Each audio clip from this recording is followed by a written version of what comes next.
Queridos, eu quero ler um versículo que está na carta de Paulo a Tito, capítulo de número 2. Eu quero que você me acompanhe, porque essa é uma palavra bem clara da parte do Senhor que eu quero compartilhar com você. Tito, capítulo 2, versículo 1. Paulo, ele nos diz assim: porquanto a graça de Deus se manifestou salvadora a todos os homens. Amém? O texto está aí, você pode repetir comigo? É apenas um versículo, por favor. 1, 2, 3. Porquanto a graça de Deus se manifestou salvadora a todos os homens. Pastor, por que a todos? Porque Deus não faz acepção de pessoas. O Deus que quer levar eu e você para o céu, Ele quer levar aquele que a sociedade está considerando como a escória. Não tem mais jeito, Deus diz, traz para mim. Eu dou jeito. Amém? O tema da palavra é: salvai a vossa vida. Salvai a vossa vida. Queridos, Jesus ele falou uma coisa nos seus últimos dias aqui na terra, antes da sua morte. Ele trouxe algumas exortações para os seus discípulos, os apóstolos, e para os discípulos do século 21 também. Qual foi uma das maiores e mais importantes exortações que Jesus fez? Ele disse: olha, nos últimos dias, muitos se levantarão dizendo: eu sou o Cristo. E você sabe o que é mais triste nisso tudo? É a segunda parte. Ele diz: e enganarão a muitos. Isso é que é triste. Muitos virão em meu nome dizendo, e eles, a sequência é: e enganarão a muitos. Ele não está perguntando, você acha que vão enganar muitos? Não, ele está afirmando. E é isso que nós temos visto. Quem já viu alguém seguindo alguma pessoa, porque aquela pessoa acredita que ela é Jesus Cristo? Você sabe de alguma história? Uma das mais conhecidas é o nosso INRI, né? A gente brinca, ri dele, mas tem pessoas que acreditam que ele é Jesus e estão seguindo a ele, sim ou não? Entende? E outros, e outros, e outros. E vão surgir muitos outros. Mas eu quero que você entenda uma coisa muito importante. A Bíblia Sagrada nos deixa muito claro que Jesus Cristo é o único e suficiente Salvador que Deus providenciou para salvar o ser humano. Ele é o único e suficiente Salvador. Não é ele e mais isso, não, é Jesus Cristo.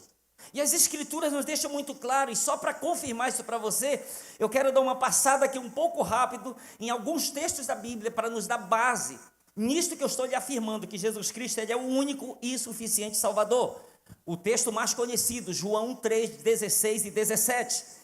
Porque Deus amou o mundo de tal maneira que deu o seu Filho unigênito, para que todo aquele que nele crê não pereça, mas tenha a vida eterna. Porquanto Deus enviou o seu Filho ao mundo, não para que julgasse o mundo, mas para que o mundo fosse salvo por ele.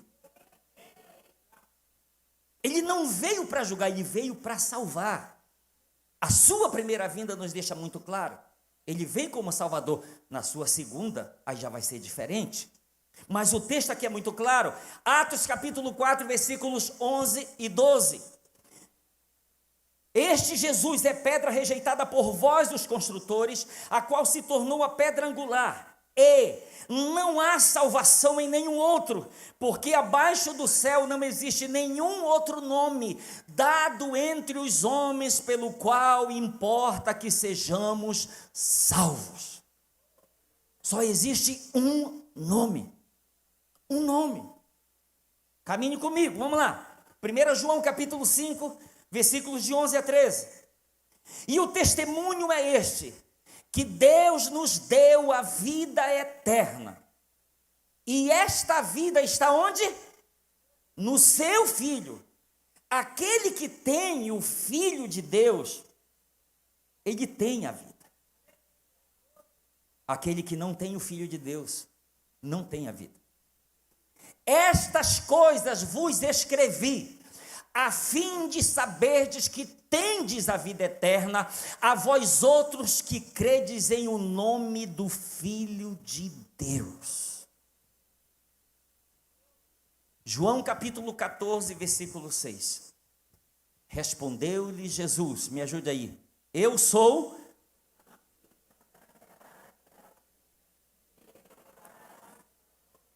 Amém? Esses textos, eles são muito claros, sim ou não, queridos?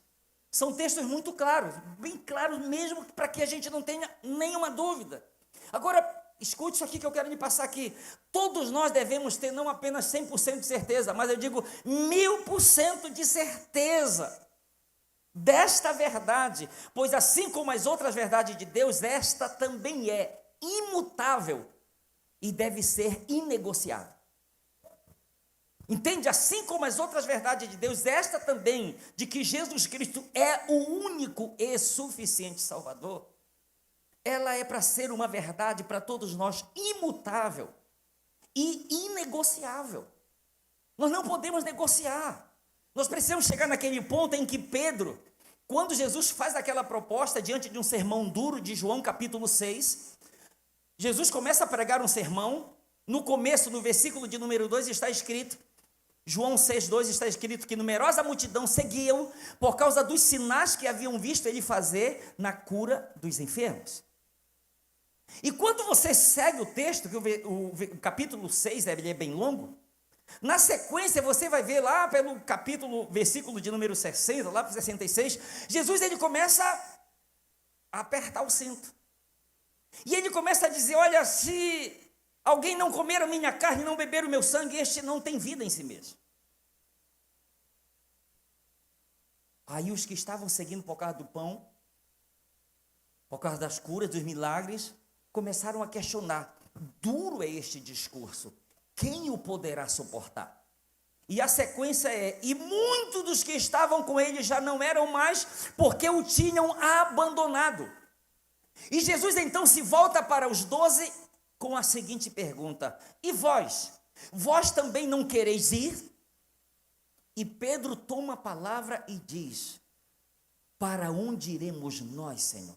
Só tu tens as palavras de vida eterna, e nós temos crido e conhecido que tu és o Santo de Deus.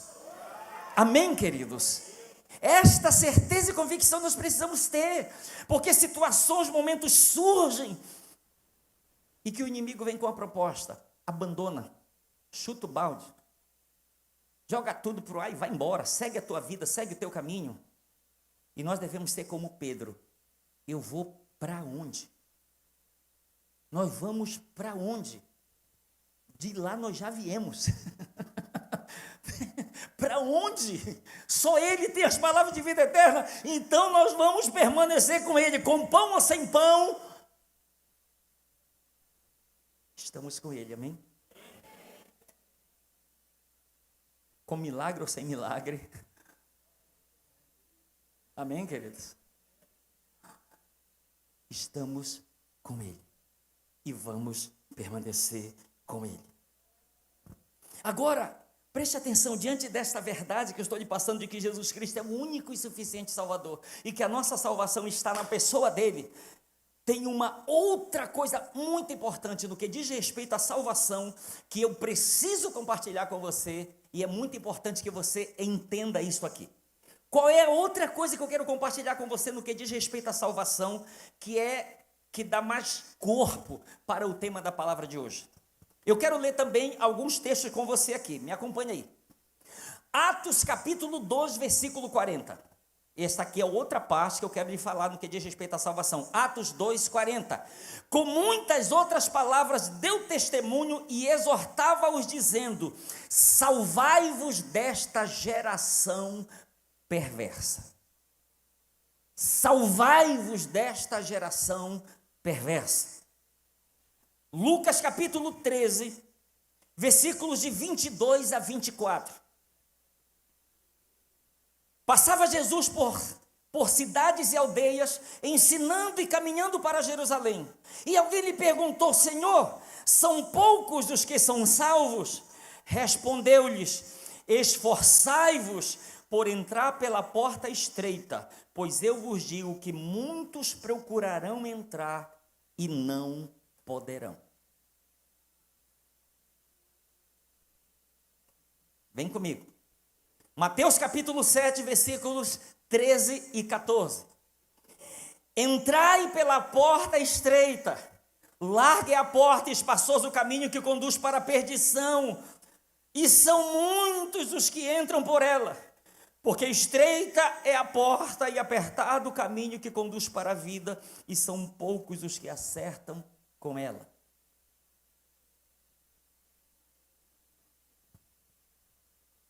Queridos, diante do que eu acabei de ler com você, o que é importante que a gente entenda?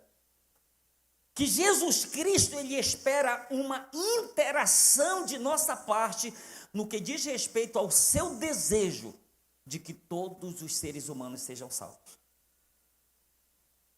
Eu deixei muito claro pelas Escrituras que Jesus deseja, ele quer que todos sejam salvos. E só para reforçar isso, olha o que está na primeira carta de Paulo a Timóteo, capítulo 2, versículos 3 e 4. Paulo, ele diz assim: e isto é bom e agradável diante de Deus, nosso Salvador, o qual deseja que todos os homens sejam salvos e cheguem ao pleno conhecimento da verdade. Quando Paulo diz Deus deseja, você sabe o que isso significa? Deus, ele quer. Deus, ele tem isso na mente, ele pretende. Ele está envolvido ou determinado nisso. Ele está se propondo, desejando. Ele tem vontade de salvar a todos. Ele gosta de fazer isso, ele gosta muito de fazer. Ele tem prazer. É a satisfação de Deus em querer salvar a todos. Aí está o coração dele. Queridos, Paulo diz que Deus estava reconciliando o mundo consigo através de Jesus Cristo. O pecado nos separou, mas Deus decide nos reconciliar com ele por intermédio de Jesus. É importante nós entendermos para que fique cada vez mais claro aquilo que ele fala aqui. O apóstolo Paulo, ele nos afirma em Efésios capítulo 2, a parte A do versículo 8, porque pela graça sois mediante a fé. Porque pela graça sois salvos mediante a fé. Escute o que eu vou lhe falar aqui. Não quero tirar nem um pontinho do poder da graça. Mas graça sem fé não tem valor algum. Porque Deus espera uma interação minha e sua. É a graça que me salva? Sim. Mas sem fé não tem salvação. Porque a fé vai me fazer responder a esta graça salvadora que Paulo diz. Porque a graça de Deus se manifestou salvadora a todos os homens. A pergunta é: todos querem ser salvos? Embora que todos digam sim, mas não há uma resposta. Entende? Não há uma resposta a essa graça salvadora que Deus deseja que todos sejam alcançados com ela e sejam salvos por ela. Então ele espera uma resposta. Então preste atenção, o Paulo que diz, pela graça sois salvos mediante a fé, é o mesmo que afirma em 2 Coríntios capítulo 6, versículo 1. E nós, na qualidade de cooperadores com ele, também vos exortamos a que não recebais em vão a graça de Deus. A graça salvadora, ela vem para nos abraçar, nos alcançar, e de repente, a gente começa a analisar: escuta, o que eu preciso fazer para ser salvo? Nada, ele já fez. Eu já ouvi falar lá atrás que tudo aquilo que é de graça a gente não valoriza, não dá valor. Você sabe por que chegou de graça para mim e para você? Porque lá atrás, alguém pagou um preço muito alto. Porque eu e você, nós não tínhamos condições de pagar. Então alguém precisou pagar para que eu e você pudéssemos interagir com essa graça somente com a nossa fé. Porque o preço foi pago lá atrás, é por isso que é de graça hoje. É por isso que ela chegou de uma forma tão suave para todos nós. Queridos, nós precisamos entender, eu mencionei nos textos que eu li ainda agora, 3 verbos. Salvar, esforçar e entrar. Salvai-vos desta geração perversa. Esforçai-vos por entrar pela porta estreita. Entrai pela porta estreita. Então, preste atenção, esses 3 verbos aqui que nós lemos, que nós encontramos nos textos que nós lemos, eles concordam plenamente com o que está escrito em 4 textos aqui que eu quero ler com você. Romanos capítulo 10, versículo 9. Preste atenção aí que o texto começa com um destaque aí. Se com a tua boca confessares a Jesus como Senhor, e em teu coração creres que Deus o ressuscitou dentre os mortos, serás? Apocalipse capítulo 3, versículo 20. Eis que estou à porta e bato. Se alguém ouvir a minha voz e abrir a porta, eu entrarei em sua casa, cearei com ele e ele comigo. Hebreus capítulo 3, versículos 7 e 8.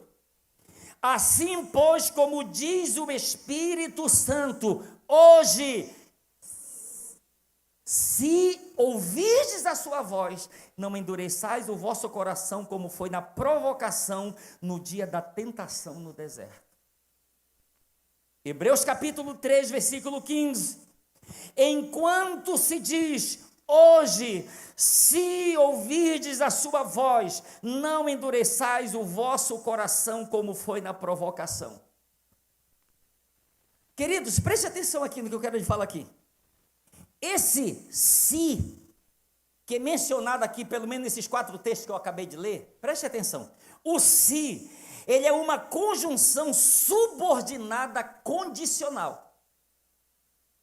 Vou repetir, o se é uma condição subordinada condicional. Uma conjunção, perdão, subordinada condicional. Ou seja, dentro desse contexto, o se é algo condicional.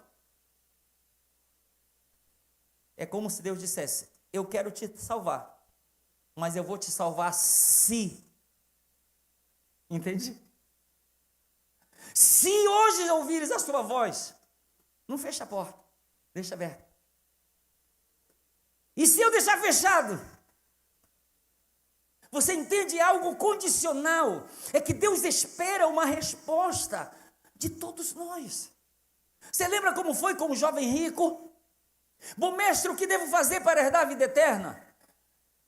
Ele diz, por que tu me chamas de bom? Bom só existe um que é Deus. Observa os mandamentos.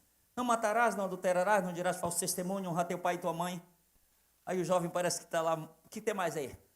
Vai dizendo aí. Só isso? Tiro de letra. Tudo isso tenho observado desde a minha mocidade. Jesus o ama tanto e quer salvar aquele rapaz, mas ele diz, olha, você está fazendo tanta coisa boa, mas está faltando só uma. Uma coisa ainda te falta. Vai, vende tudo que tens, distribui entre os pobres. Então tu terás um tesouro no céu, depois vem e segue.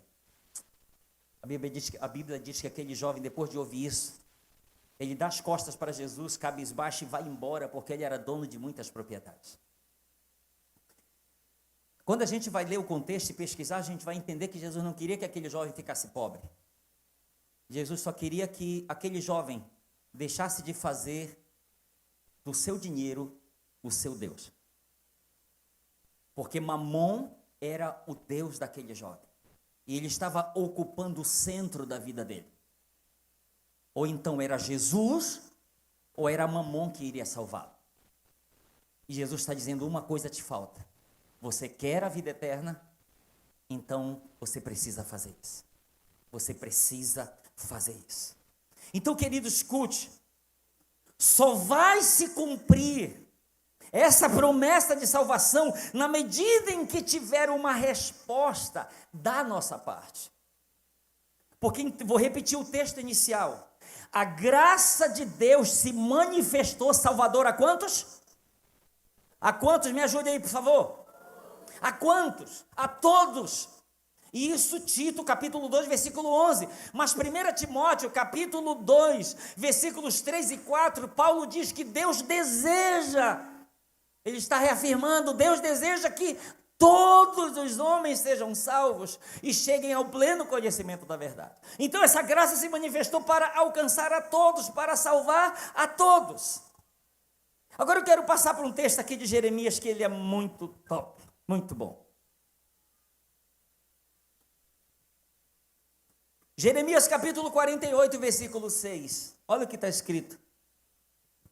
Fugi, salvai a vossa vida, ainda que venhais a ser como um arbusto solitário no deserto.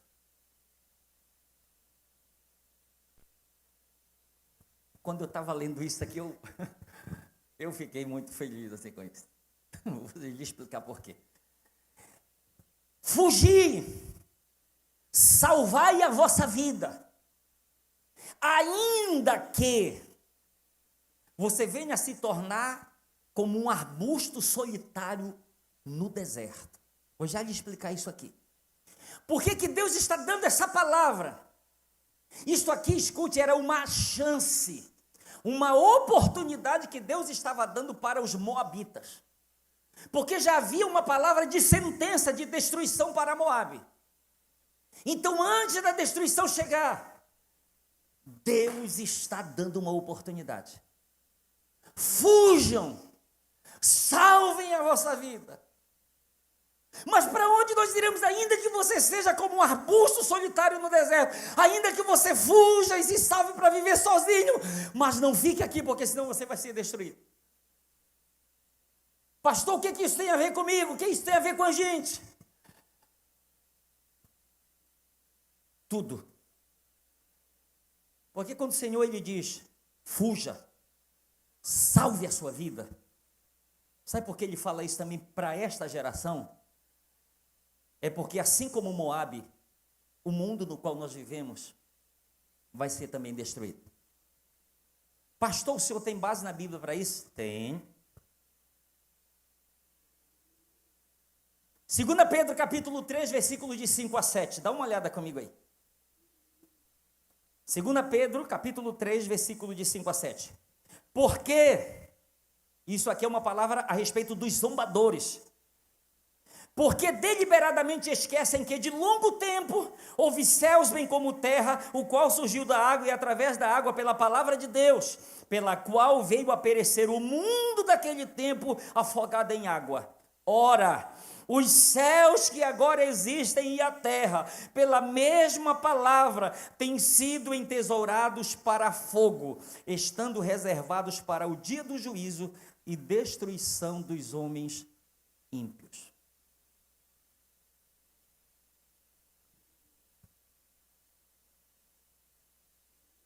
Se quiser fazer daqui um paraíso, fique à vontade. Mas eu vou com ele. Porque tem gente que está acreditando, olha aqui para mim, escute. Tem gente que está acreditando que para esse mundo tem jeito no sentido de que um dia todos os homens maus serão destruídos e essa terra vai ser transformada num paraíso. Se você crê assim, eu lhe respeito e fique à vontade. Estou subindo. Estou só esperando a trombeta tocar. Quem tem essa esperança viva no seu coração aí, dá um brado de júbilo.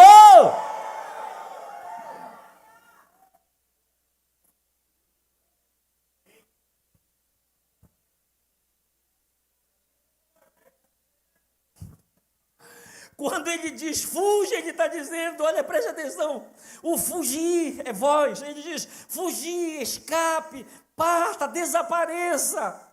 vai velozmente. É como se você montasse nos lombos de um cavalo. Esse é o sentido literal.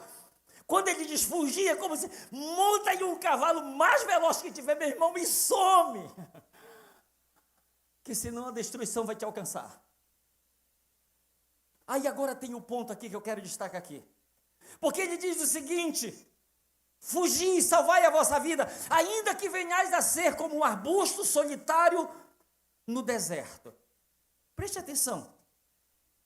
O arbusto solitário no deserto é o quê?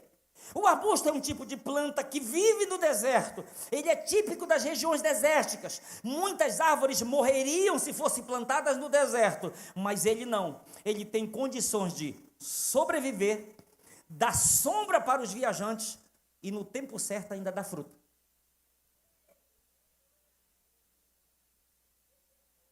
Dá para pegar a mensagem aí que está junto com isso aí? Está dando para pegar aí, irmão? Vou repetir, escute. O arbusto solitário no deserto. Eu estou sozinho. Não, ele está de boa lá. Ele não está chorando para que Deus me plantou aqui. Ele está de boa no deserto. Ele está muito bem no deserto. Então preste atenção aqui. Outras árvores podem morrer no deserto. Ele não. Ele tem condições de sobreviver. Ele tem condições de dar sombra para os viajantes. E ainda na estação certa, ainda dá fruto. Pastor, você está querendo chegar onde? Olha aqui para mim. Porque muitos ainda não tomaram a sua decisão de receber Jesus Cristo como Senhor e Salvador. Não, pastor, é porque os meus colegas disseram que se eu aceitar Jesus, eles vão me tirar do grupo de WhatsApp.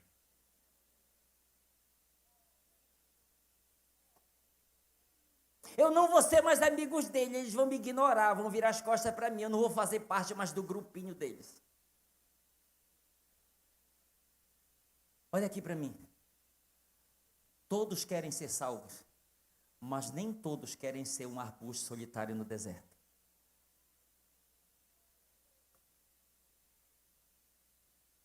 Quem está me entendendo aqui, gente? Vou repetir.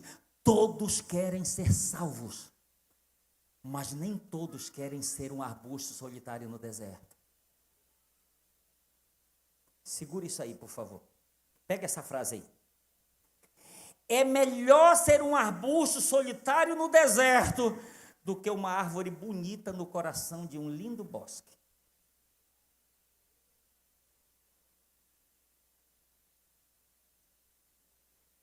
Segundo, o nosso Deus nunca desamparou no deserto aqueles que decidiram sair do Egito.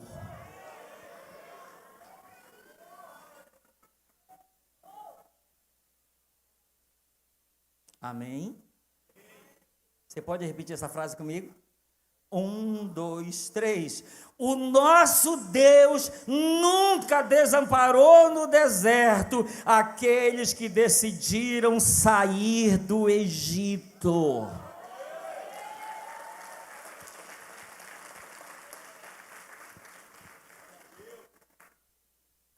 Deserto, terra árida, sol escaldante,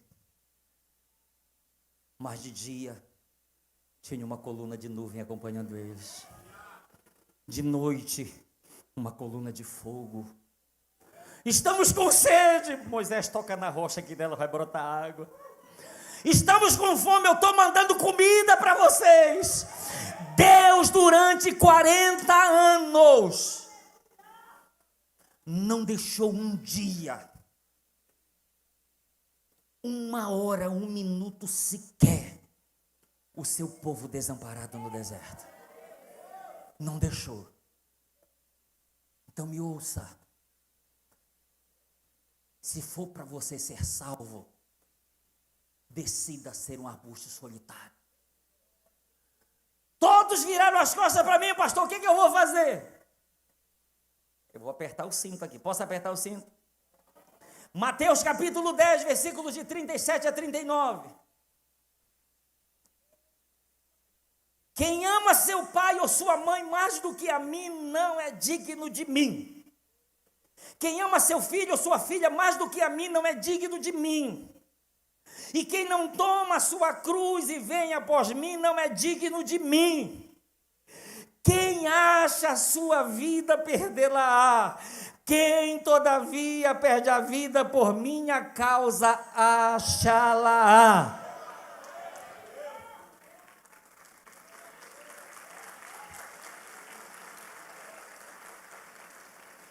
Salmo 27:10. Porque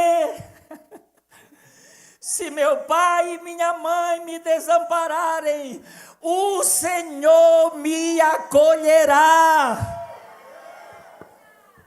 Olha aqui para mim. Quanto em países radicais, que quando um filho converte, os pais preferem matá-lo do que vê-lo seguindo Jesus. Ele é rejeitado, ele é desertado, ele passa a ser considerado como um bastardo.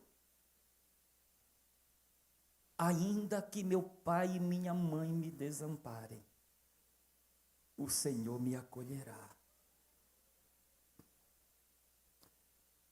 Eu vou pedir sua permissão aqui, para aqueles que já me ouviram, para eu contar uma história aqui que talvez alguns já me ouviram contar. Eu vou encerrar com essa história aqui, eu quero que você preste atenção aqui. Existiu no Velho Oeste, nos Estados Unidos, algo aconteceu lá e uma história muito interessante. Um jovem, ele acabou praticando um crime que era passível de morte. E aquele jovem, ele foi preso e ele foi sentenciado à morte por enforcamento. E foi determinado o dia em que ele seria enforcado em praça pública. Mas só que muita gente daquele lugar gostavam muito daquele jovem e começaram a pedir clemência do governador, começaram a pedir que o governador tivesse piedade dele e o livrasse daquela sentença de morte para que ele não morresse. E o governador, ouvindo aquilo, ele disse: eu vou dar uma oportunidade para esse jovem. Mas o que ele fez? Ele pegou a carta, preste atenção nisso aqui. Ele pegou aquela carta, ele pegou uma Bíblia, colocou a carta, que era a absolvição daquele jovem, a carta de perdão dele, colocou dentro da Bíblia. Ele se vestiu como um pastor, colocou uma roupa social, um sapato social, gravata, paletó, e foi até aquela prisão. E ele pediu liberação lá ele se apresentou, só que o jovem não sabia que ele era o governador. Mas ele chegou lá como um pastor. E ele chegou até a porta daquela prisão e chegou com aquele jovem e disse: jovem, eu queria que você me desse alguns minutos da sua atenção, porque eu tenho algo muito importante aqui dentro, que eu queria compartilhar com você. O jovem, pensando se o que estava dentro era mais um sermão que vai pregar para mim aquela coisa, porque eu não quero saber do que você tem aí para mim, pode ir embora, vai embora, eu não quero saber não. Jovem, o que eu tenho aqui dentro para compartilhar com você é muito importante, me deixa eu falar para você, compartilhar com você isso aqui. O jovem disse: não, vai embora. Ele começou a xingar e dar pontapé, só que ele estava distante, não pegou nele, mas xingou. O governador não se apresentou como governador, e sim como se fosse um pastor. E aquele jovem, o rejeitou, o tratou mal, mandou ele embora, e então ele ficou triste. Ele decidiu ir embora porque o jovem não quis ouvir o que ele tinha dentro daquela Bíblia. Ele foi embora, o governador saiu. Depois que ele saiu, o carcereiro chegou na porta daquela prisão e ele disse: jovem, você é muito burro. Você é muito burro, você é muito cabeça dura. Você sabe quem era aquele homem que estava aqui? Ele não era um pastor, aquele homem que estava aqui era o governador. E você sabe o que tinha dentro da Bíblia dele? Dentro daquela Bíblia estava a sua carta de perdão. Ele veio aqui para trazer o perdão para você e você o rejeitou, você mandou embora. Ele foi embora e agora você vai morrer. No dia que estava determinado para aquele jovem morrer por enforcamento.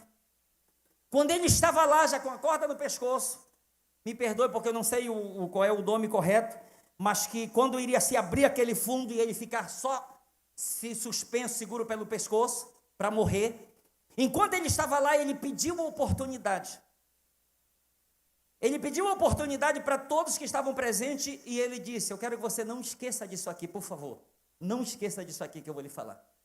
Aquele jovem pediu uma oportunidade e ele falou para todos que estavam ali, ele disse: olha, eu quero que todos que estão presentes aqui fiquem sabendo o seguinte: eu vou morrer não por causa do crime que eu cometi, mas por causa do perdão que eu rejeitei.